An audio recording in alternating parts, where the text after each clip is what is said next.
بسم الله الرحمن الرحيم. الحمد لله والصلاة والسلام على رسول الله وعلى آله وصحبه ومن والاه، وبعد. يقولون في الأمثال والحكم: الذي يبني بيته على الصخور لا يعبأ بالعواصف. وهذا الكلام صحيح وينطبق على الحياة الزوجية. عندما تبني حياتك منذ البداية بطريقة قوية ومتينة لن تعبأ بإذن الله بكثير من المواقف التي تمر عليك لتعيق سعادتك الزوجية.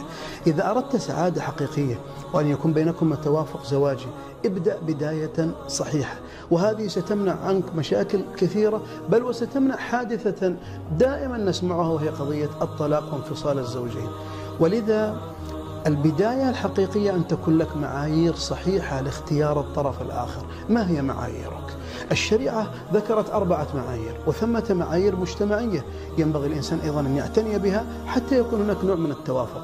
لكن قضيتان اعتنى بها الشريعة، أو 3 قضايا بالأحرى، وهي الدين والأخلاق في الرجل والدين في المرأة. قال بعد أن ذكر معايير اختيار الزوجة: فاظفر بذات الدين تربت يداك. ولما ذكر الزوج قال: فإذا أتاكم من ترضون دينه وخلقه فزوجوه، إلا تفعلوا تكن فتنة في الأرض وفساد عريض.